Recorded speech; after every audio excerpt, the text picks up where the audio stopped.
दिल्ली के Indira Gandhi international airport पर spice jet का विमान अकासा एयर के विमान से टकरा गया। घटना गुरुवार दोपहर 2 बजे हुई। जानकारी के मुताबिक अकासा एयर की दिल्ली से हैदराबाद जाने वाली फ्लाइट पुशबैक कर रहा था। तभी लेह से दिल्ली आया स्पाइस जेट विमान टैक्सी वे से गेट की तरफ बढ़ते समय से टकरा गया। हादसे में स्पाइस जेट विमान की राइट विंगलेट टूट गया, वहीं अकासा के प्लेन के लेफ्ट हॉरिजॉन्टल स्टेबलाइजर को नुकसान पहुंचा है। इस घटना के बाद से ग्राउंड क्रू ने तुरंत ही दोनों प्लेन के सभी यात्रियों को सुरक्षित रूप से निकाल लिया।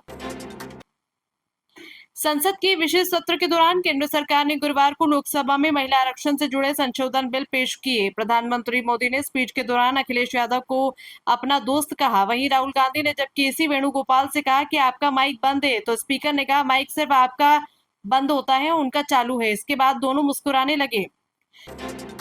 अमेरिकी सेना ने कहा कि उसने ईरान के बंदरगाहों से निकलने की कोशिश कर रहे 13 जहाजों को वापस लौटा दिया। अमेरिका सेना ने ईरान के समुद्री इलाके में नाकाबंदी कर रखी है। अमेरिकी सेंट्रल कमांड के मुताबिक सोमवार से शुरू हुई इस नाकाबंदी के बाद अब तक कोई भी जहाज इसे पार नहीं कर पाया। उत्तर प्रदेश के संभल में ईदगाह और इमामबाड़े पर गुरुवार सुबह 8 बजे से दोपहर 2:30 बजे तक बुलडोजर की कार्रवाई चली। इसमें ईदगाह और इमामबाड़ा गिरा दिया गया। इमामबाड़े को तोड़ने के लिए 4 बुलडोजर लगे। मौके पर 5 थानों की पुलिस फोर्स, एक कंपनी पीएससी तैनात रही। इसी बीच गांव के लोग मौके पर जुट गए। विरोध की आशंका को देखते हुए अफसरों ने उन्हें वहां भी खदेड़ दिया। प्रशासन के मुताबिक करीब 7 बीघा चारागाह की जमीन पर ईदगाह और खाद गड्ढे की भूमि पर इमामबाड़ा बनाया गया था। पश्चिम बंगाल के कूच बिहार के दनहाटा की चुनावी रैली में ममता बनर्जी ने कहा कि भाजपा चुनाव के दौरान बम लगाने की योजना बना रही है, जांच के लिए एनआईए को लाएगी। तमिलनाडु चुनाव के लिए तमिलगा बैटरी कजगम टीवीके के प्रमुख और एक्टर विजय ने गुरुवार को पार्टी के मैनिफेस्टो जारी किया। इसमें महिलाओं को साल में 6 गैस सिलेंडर फ्री और 60 साल की उम्र की महिलाओं को हर महीने 2500 रुपए देने का वादा किया गया। राजस्थान, मध्य प्रदेश, उत्तर प्रदेश, छत्तीसगढ़, दिल्ली, तेलंगाना और आंध्र प्रदेश में पिछले 2 दिन से पारा 40 डिग्री से 44 डिग्री सेल्सियस के बीच बना हुआ है।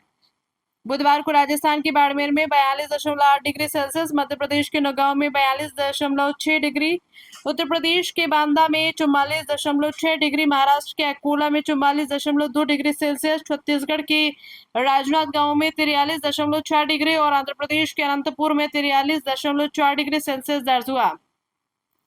गर्मी के चलते मध्य प्रदेश के बुरहानपुर, हरिद्वार, रतलाम में स्कूलों का समय बदल दिया गया है। महाराष्ट्र के वर्धा में गुरुवार को सभी स्कूल बंद रखने के निर्देश हैं। छत्तीसगढ़ में 20 अप्रैल के बाद स्कूल बंद रखने के आदेश दिए गए हैं। लखनऊ में बुधवार शाम को लगी आग में 250 से ज्यादा झोपड़ियां राख हो गई। 2 मासूम बहनें जिंदा जल गई। इनमें से 2 साल की तो दूसरी 2 महीने की थी। गुरुवार सुबह घटनास्थल पर सिर्फ राख और जल चुका गृहस्थी का सामान नजर आया। बेघर हुए ये लोग राख में सामान तलाश रहे हैं।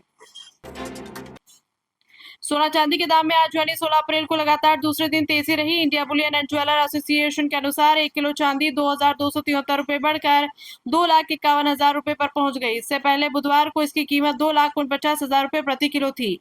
वहीं 10 ग्राम 24 कैरेट सोना 241 रुपए बढ़कर 153 रुपए पर पहुंच गए। इससे पहले 15 अप्रैल को इसकी कीमत 1,52,865 रुपए प्रति 10 ग्राम थी।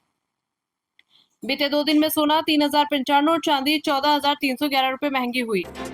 आज यानी गुरुवार को 16 अप्रैल को सेंसेक्स 123 अंक 0.16% की गिरावट के साथ 77,990 पर बंद हुआ। निफ्टी में भी 35 अंकों 0.14% की गिरावट रही। ये 24,197 के स्तर पर आ गया। आज के कारोबार में मेटल और आईटी शेयरों में खरीदारी रही, जबकि ऑटो और प्राइवेट बैंक में सबसे ज्यादा बेकाबली रही। रोडवेज के सेवारत और सेवानिवृत्त कर्मचारियों ने निजीकरण समेत अन्य मांगों को लेकर गुरुवार को जोरदार प्रदर्शन किया। जयपुर डिपो से रोडवेज मुख्यालय तक रैली निकालकर कर्मचारियों ने सरकार के खिलाफ नारेबाजी की और अपनी मांगों को लेकर धरने पर बैठ गए।